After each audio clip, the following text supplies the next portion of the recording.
Mga kwento ni Felmo.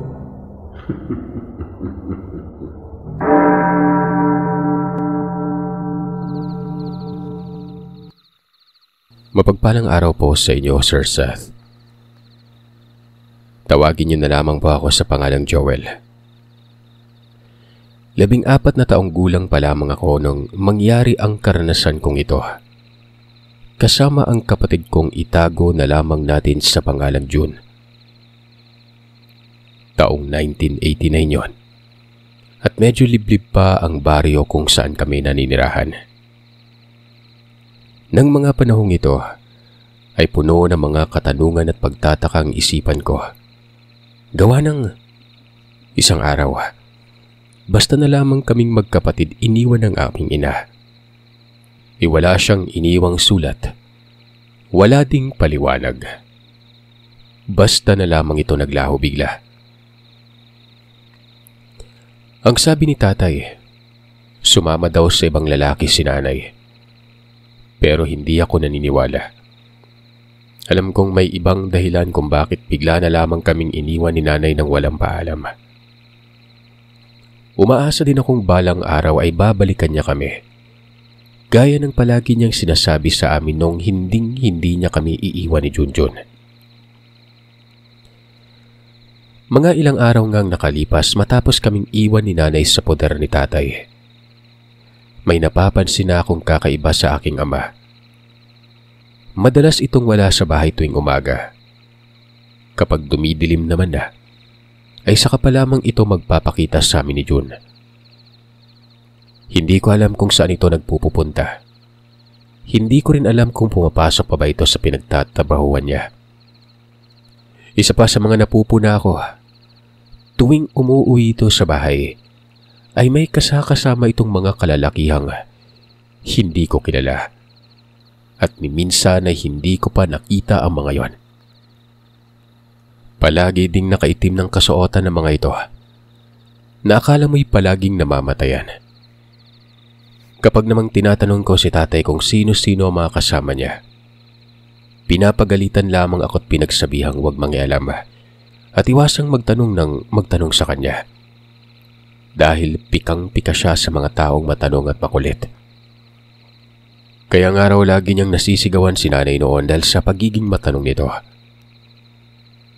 Isang gabi, habang kumakain kami ng hapunan, ay napansin kong titig na titig ang aking ama sa kapatid kong si June. Kakaibang titig niya at wari ba'y lalamunin niya ito ng buhay. Panay rin ang pagpunas niya ng laway sa bibig. Tuloy ay hindi ko maiwasang mag-isip kung nakagat kaya si tatay ng aso at kumalat na ang rabies sa katawan niya. Ganoon naman kasi diba mga kagiliw, kapag nakagat ng aso ang isang tao, kapag hindi agad naagapan ay maglalaway yon at kakaibang kinikilos. Ganon kasi ang napapansin ko kay tatay. Sa katagalan nga ay hindi na ako nakatiis pa. Tinanong ko na si tatay kung bakit palagi siyang nakatitig sa bunso kong kapatid nun. Sinabi ko rin sa kanya ang tungkol sa napupuna ako pero ikinagalit yun ng aking ama. Pwede bang kumain ka na lang dyan at wag nang maraming tanong pa? Hindi na nga ako muling nagtanong pa dito. Itinoon ko na lamang ang pansin sa pagkain. Pero nung mga sumunod na gabing kumain kami, ay ipinwesto ko na sa tabi ko si June. Medyo inilayo ko na siya ng bahagya sa aming ama dahil nakakaramdam ako ng hindi maganda. Hindi naman sa pinag-iisipan ko ng hindi maganda si tatay, Sir Seth. Kaya nga lang ay tromang-troma na kasi kami sa kanya. Mahilig manakit kahit na konting pagkakamali lang. Tandang-tanda ko pang palagi niyang pinagbubuhatan ng kamay ang aking ina noon. Kaya't laging takot talaga ang nararamdaman ko sa kanya. Naisip ko kasi baka mamaya magkamali lamang ng konti ang kapatid ko. Mayayari na naman ito sa aming ama. Kaya hanggat maagay iiwas ko na kay tatay si bunso noon. Wala pa naman si nanay na siyang nag-iisa naming kakampi. Nakakita na ba kayo ng asong gutom at nakaabang kung kailan susunggaban ng pagkain habang umaangil ng mahina? Ganon din ang pakiramdam ko. Tuwing napapansin ko si tatay na nakatingin sa kapatid ko noon. Kaya naman ang ginawa ko ay hindi ko na inaalis ang paningin ko sa bunso namin. Kahit saan ako magpunta ay kasama ko si Jun. Kahit sa bukid o sa pinagtatrabahuhan ko na pa-extra. Basta hindi ko hinihiwalay sa paningin ko si bunso. At baka may mangyaring hindi maganda sa kanya. Isang hapon, habang naglalaba ako sa likod ng bahay, ay nasipat ko ang anino sa gilid ng bintana. Mukhang may tao yata sa loob ng bahay namin. Saglit kong itinigil ang ginagawa at umikot ako sa harapan ng bahay para tingnan kung may bisita na naman ba si tatay. Hindi nga ako nagkamali. Pagpasok ko sa loob ng bahay ay may 3 tao nga akong nakitang kausap ng aking ama. Kumunot pa ang noo ko nang makita kong nakatitig sa kapatid kong kasalukuyang naglalaro ang mga kausap niya at masama ang titig nito. "Andiyan ka na pala, Joel. Halika rito. Ipagtimpla mo muna ng kape itong mga kumpare ko." Pagalit na utos ni tatay sa akin na makita ako. Tahimik na sinunod ko ang utos niya at nagmadali ng magtimpla ng kape. Matapos kong sundin ang utos nito, hindi ko na muna binalikan ang mga nilalabang damit. Sa halip ay dinala ko sa loob ng kwarto ang kapatid ko. Sinabihang huwag nang lumabas ng silid noon dahil may bisita na naman ang aming ama. Baka mamaya mag-inuman sila.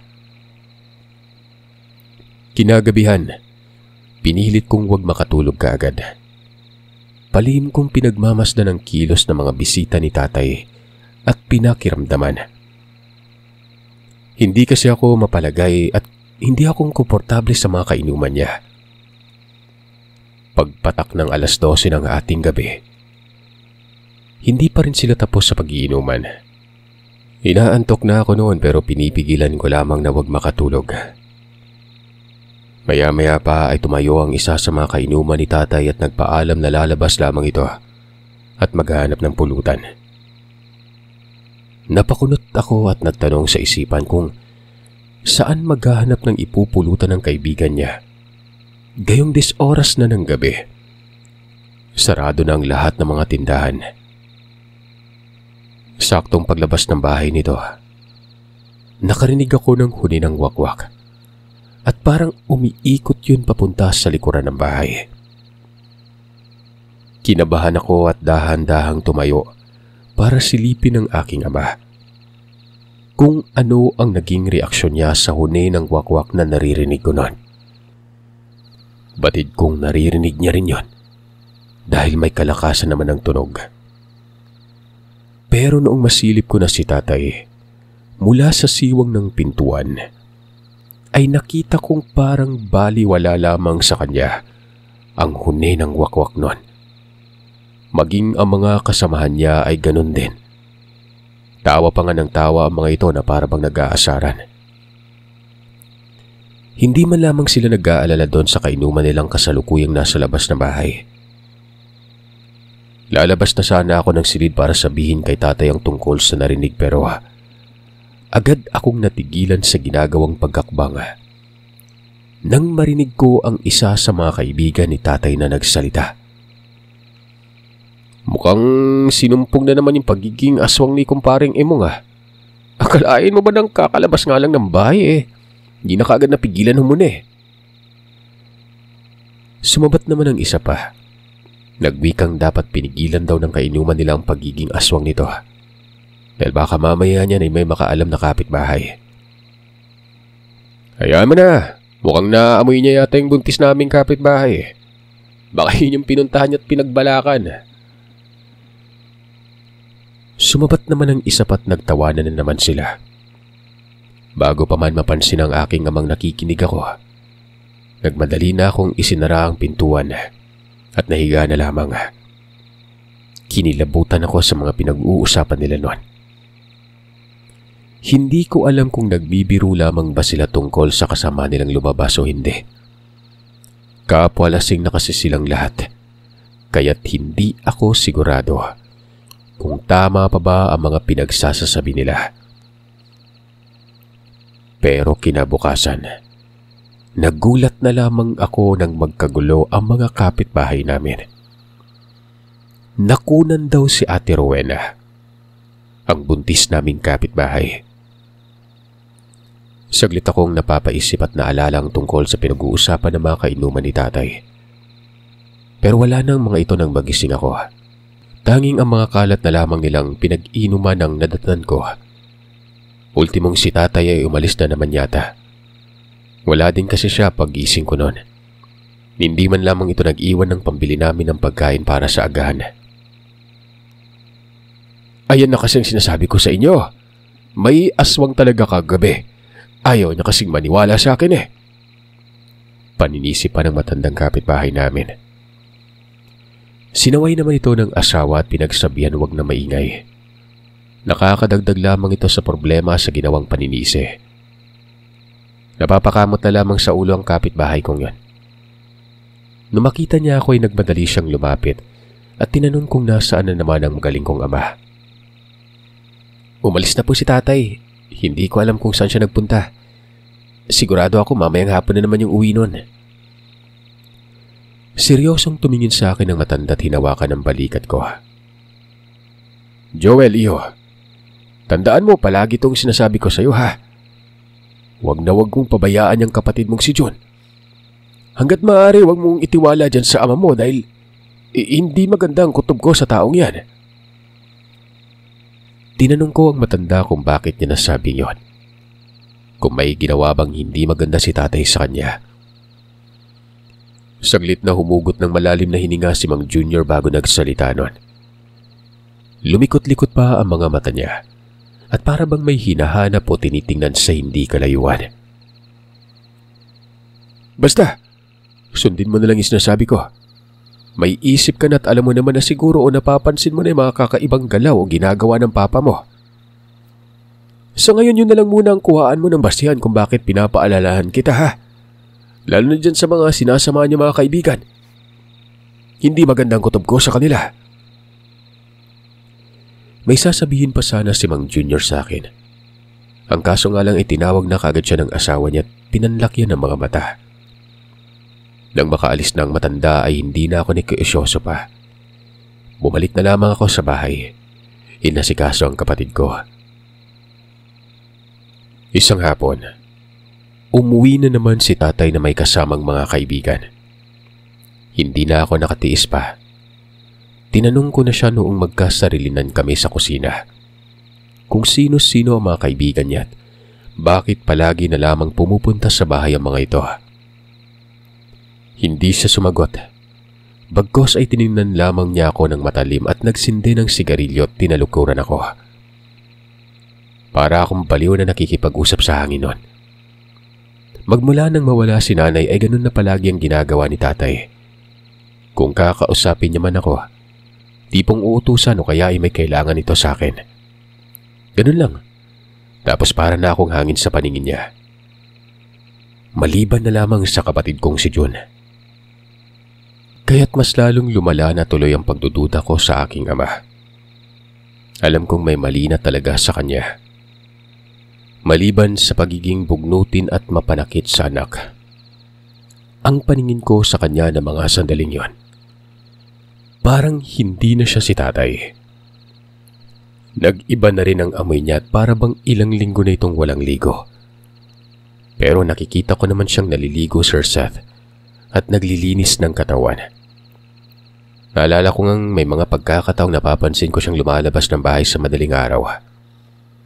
Tapos pag-uwi niya, may bahid ng dugo ang kamay niya. Dire-diretso na ito sa banyo para maligo nun. Napuna ko ring hindi na gaanong sumasabay sa pagkain si tatay. At kung sasabay man ay kukonti na lamang ang kinakain niya. Sa kinagabihang yon ay muli na naman silang naginuman. Rinig na rinig kong pinag-uusapan nila kung sino-sino ang mga buntis na naninirahan sa baryo namin. Kahit pabulong, hindi yun nakaligtas sa pandinig ko. Ang balita ko, may buntis sa baryong ito ang malapit ng mga anak. Tama ba ako, paring Emilio? Nakangising wika ng isang pare niya. Tumango ang aking ama at sinabing nasa dulong baryo ang buntis na tinutukoy nito. Hoy Imong, medyo maghina-hinay ka lang muna sa pambibiktima. Baka mamaya mabisto ka sa ginagawa. Hindi tayo makakabalik pa dito sa baryo. Abay ka mamatay lang ng sanggol na biniktima mo nung nakaraang gabi. Huwag kang masyadong garapal at baka yan pa ang ikapahamak mo. Nakangising wika naman ang isa pa sa mga kasamahan niya. Nang gabing yun ay nakumpirma kong aswang ang mga kainuman ng tatay. Base na rin sa mga narinig kong usapan nila. Kahit napabulong man yon, nakaramdam ako ng takot para sa aming dalawa ng kapatid ko. Paano na lamang kung wala nang mabiktima mga ito at kami na ni June ang isusunod na biktimahin? Nag-aalala ako para sa kalagayan ng bunso kong kapatid noon. Doon pumasok sa isipan ko, hindi kaya't aswang na rin si tatay. Gawa ng kung aswang ang mga kasama niya palagi, malamang sa malamang ay mahahawaan na ito. Bumalik sa isipan ko ang tungkol sa babalang sinabi ni Mang Junior. Naguguluhan ako ng mga sandaling yon dahil hindi ko naman alam kung saan mag-uumpisa at kanino hihingi ng tulong. Hindi ko alam kung saan ko hahanapin si nanay. Isa pa, kung aalis kaming magkapatid at hindi alam kung saan pupunta. Baka mapano ang kapatid ko. Simula sanggol ay sakitin pa naman siya. Palaging umaatake ang hika. Paano na lamang kung nasa lansangan kami't nagpagala-gala nun? Tapos biglang sinumpong ng hika ito at hindi makahinga. Pero ayun nga, kung hindi ako gagawa ng paraan at hahayaan na lamang ang kung ano man ang mangyari, baka malaman-laman ko na lamang na may nangyari ng hindi maganda sa kanya. Sa kakaisip ko tungkol sa aking ama't sa mga kaibigan niyang halang ang kaluluwa, hindi ko na malayong nakatulog na pala ako noon. Kinaumagahan, habang nag-aalmusal kaming dalawa ng kapatid ko, napansin ko ang kakaibang kinikilos ni Bunso. Tinanong ko siya kung ayos lamang ba ito o kung sinusumpong na naman ba siya ng hika. Hindi pa rin ito umimik. Bagkos ay tiningnan niya lang ako. Pinilit ko siyang paaminin. Dahil sa bata pa ang kapatid ko ay inutuko ito at sinabihang ibibili ko siya ng pagkain na gusto niya kapag sasabihin niya sa akin kung ano ang iniisip niya o kung may kinatatakutan pa siya. Kuya Joel, natatakot po ako. Natatakot? Saan naman? Kanino ka natatakot? Kay tatay ba? Sinasaktan ka ba ni tatay? Pero noong umiiling ang kapatid ko at sinabing hindi naman siya kay tatay natatakot, medyo kumalma ako noon. Kung ganon, kanino ka natatakot? Sa mga kaibigan ni tatay. Hindi ko sila gusto. Anong ginawa nila sa'yo? Umiling ito at sinabing wala naman umanong ginawa sa kanya mga kaibigan ni tatay noon. Kaya lang naman daw siya natatakot gawa ng kakaiba kung makatitig ang mga ito. Lalo ng matandang si Mang Imong. Ginulo ko ng bahagya ang buhok ng kapatid ko at sinabihan siyang huwag mag-alala dahil hindi ko naman siya papabayaan. Hindi ko hahayaang malapitan siya ng mga kaibigan ni tatay.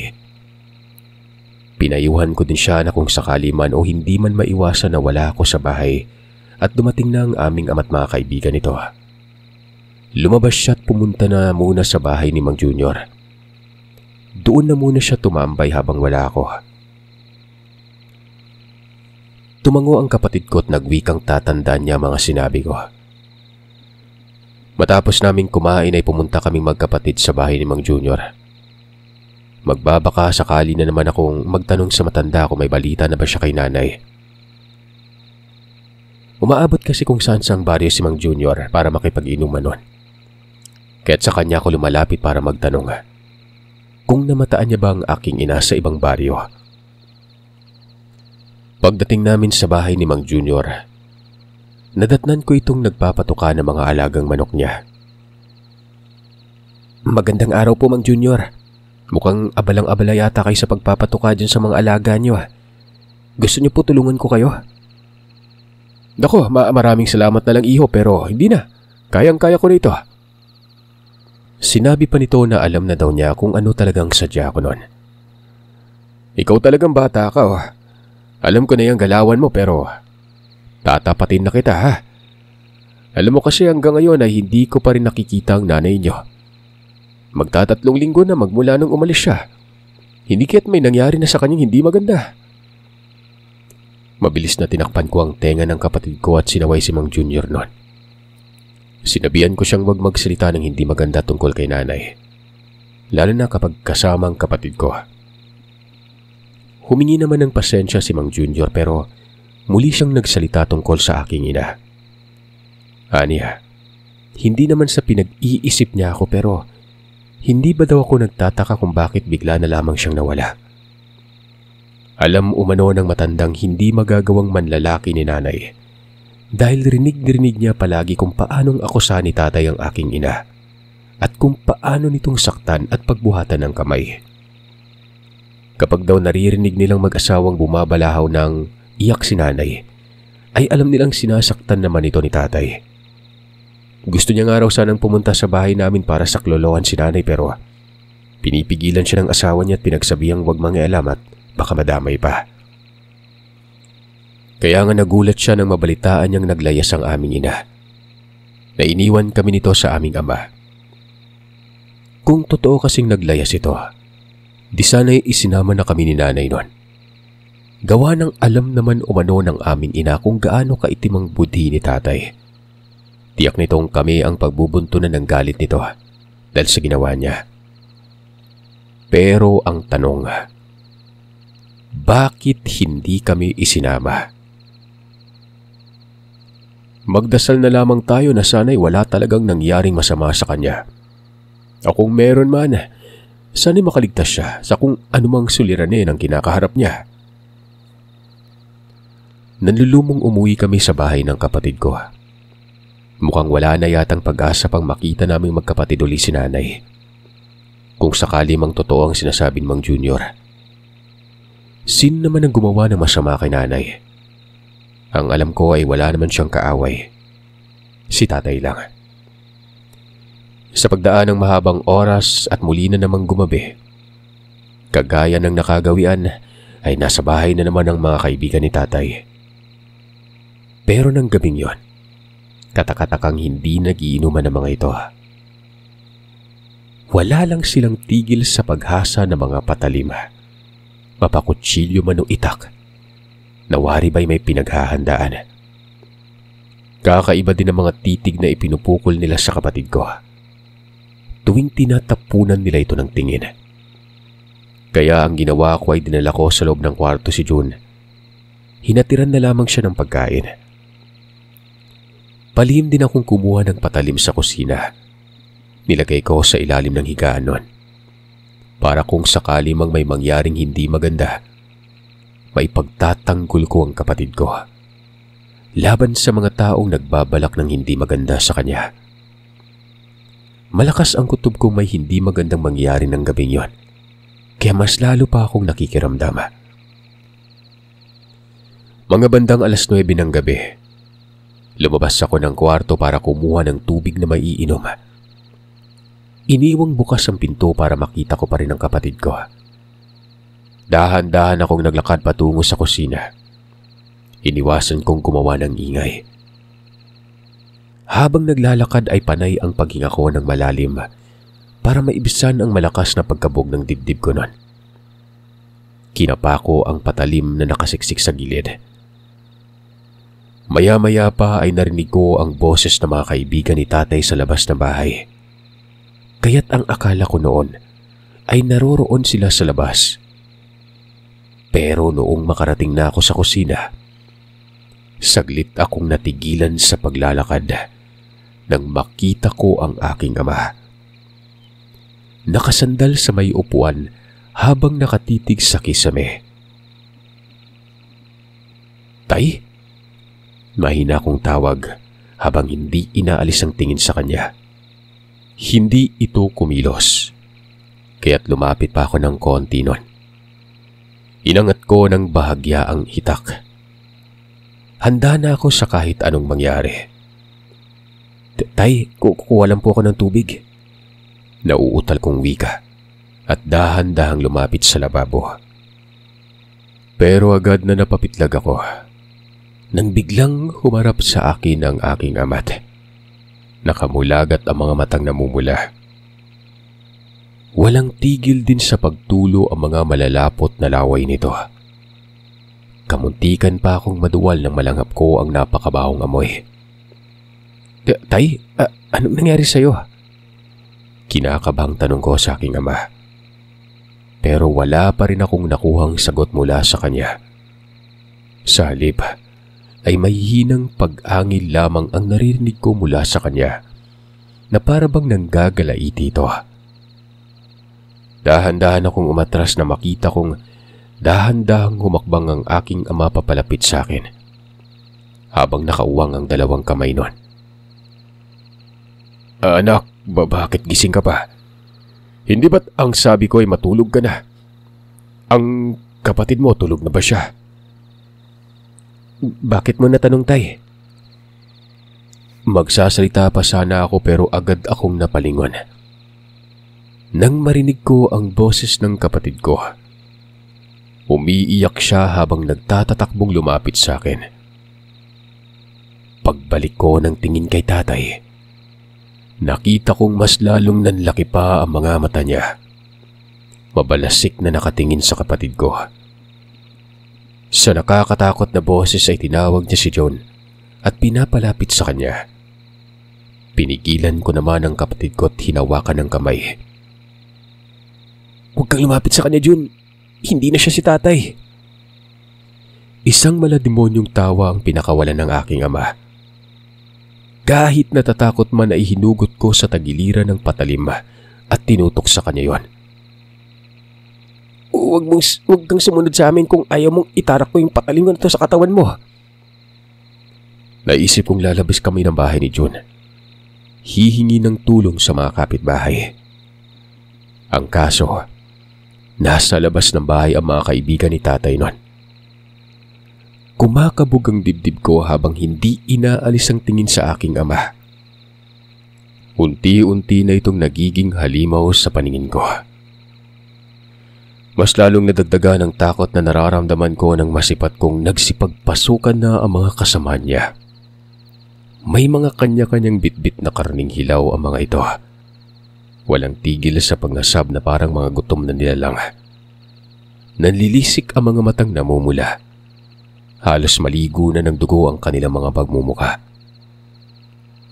Kahit maigpit na ang hawak ko sa patalima, ramdam ko pa rin ang panginginig ng kamay ko.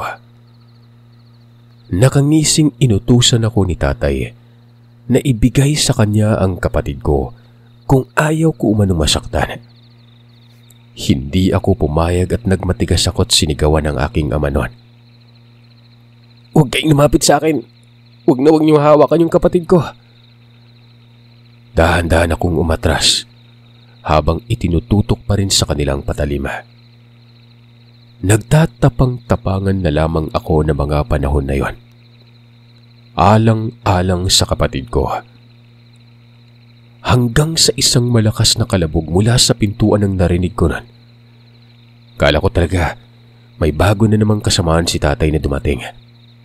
Kaya't sobrang takot ang nararamdaman ko at natataranta. Pero noong marinig ko na ang pamilyar na boses, ay agad akong napatingin sa pintuan ng bahay. Nay? Nakaitim na bestida si nanay at may hawak na itak. Nagmadali siyang maglakad papalapit sa aming dalawa ng kapatid ko nun. Sa likod niya ay may 5 lalaki, ang may kanya-kanyang hawak na patalima. Pagpasok ng mga ito ay may sumunod pang 4 na matandang lalaking may dalang mga latigo. Para silang mga ermitanyo. May mga binabanggit silang kakaibang kataga habang naglalakad nun. Nang tingnan ko naman ang mga kasama ni tatay, kanya-kanyang pulasan ng mga ito sa bintana na aakalain mong mga dagang nakakita ng pusa. Masyadong naging mabilis ang pangyayari. At dahil sa nakita ko na lamang na hinahabol na ng mga kalalakihan ng mga aswang, nagpupulasan ng mga ito sa bintana. Samantalang si tatay naman ay tumakbo rin palabas ng bahay pero sa likuran dumaan. Mabilis na inutusan ng matanda ang kasama nitong habulin si tatay at huwag hayaang makatakas dahil malaki ang kasalanan umano ng aking ama sa aking ina. Ang buong akala ko ay katapusan na naming dalawa ng kapatid ko ng gabing yon. Pero napalitan ng pag-asa. Akala ko talaga ay mamamatay na kami at walang makakapagligtas sa amin nun. Kahit nakalalaki kong tao, naiiyak na lamang ako nang yakapin kami ni nanay at humingi ng tawad. Kamuntikan na umano siyang mahuli ng dating. Tanging iling lang naman ang naging sagot ko sa kanya. Gawa ng humahagulgul ako sa iyak. Dahil sa pakiramdam ko ay nabunutan na ako ng tinik sa dibdib. Tara na, umalis na tayo dito. Ayan ang matanda at tinapik si nanay sa balikat. Tumango ang aking ina at magkahawak kamay kaming umalis sa baryong ito. Naiwan naman ang ibang kasama ni nanay dahil kasalukuyang nakikipagharap sila doon sa mga nilalang na yon.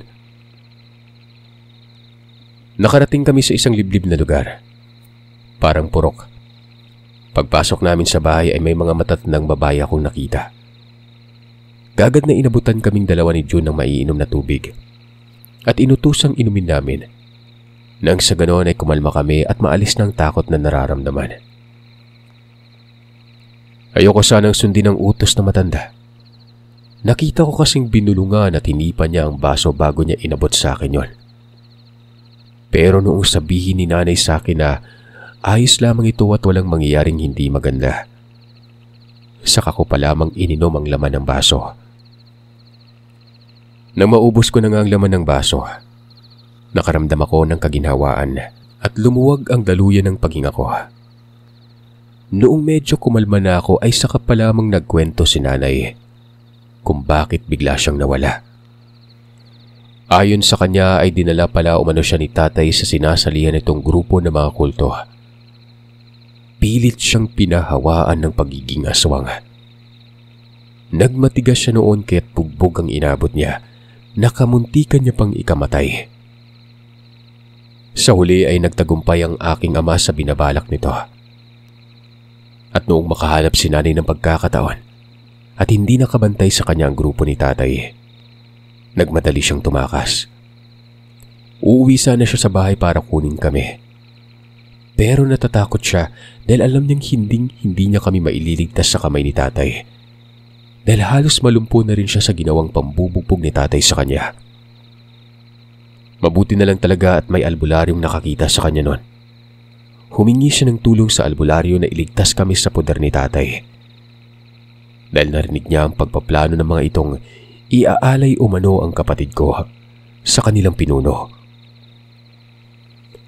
Sakitin ng kapatid ko, kaya't mabango umano sa mga aswang at masarap. Pumayag ang albularyo pero bago yun ay ginamot muna siya at pinaghilom muna ang mga malalalim niyang sugat bago kami inalis ng albularyo sa poder ni tatay. No medyo naghilom na ang sugat niya, nagplano ng mga albularyo kung paano pupuksain. Naging peribisyo na raw kasi ang mga ito sa mga karatig lugar. Dahil kahit anong gawin ng mga ito ay hindi maubos-ubos ang aswang na namiminsala. Ilang araw daw silang nagmamanman sa bahay noon at naghihintay lamang din ng tamang pagkakataon. Matapos kong marinig ang sinabi ni nanay, ay mas lalo lamang nadagdagan ng galit ko kay tatay. Kaya pala ang lakas ng loob ng mga kasama niyang maminsala sa baryo namin dahil grupo-grupo pala ang mga ito na nakakalat sa iba't ibang lugar. Simula ng gabing umalis kami sa bahay ay hindi ko na nakita pa ang aking ama. Ang sabi ng albularyo na tumulong kay nanay noon, nakatakas ito pero ang mga kasama niya ay napatay nila. Marahil ay natakot si tatay na patayin siya ng mga albularyo. Kaya't nagmadaling tumakas at malamang sa malamang ay magpakalayo-layo ang mga yon. Binigyan kami ng mga pangontra sa aswang. Nang sa ganoon ay wala nang magtatangka pa sa buhay namin. Sa pagdaan ng mahabang panahon ay hindi naman nagpapakita sa amin si tatay. Kaya't naging kampante na rin kaming magkapatid na magiging ligtas kami laban sa kanya.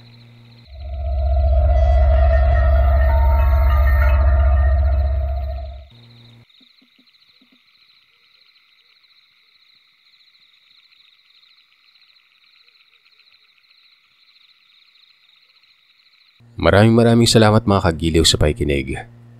Madako tayo sa shoutout request. Sir, pa-shoutout po this coming May 18th. Yun, bukas.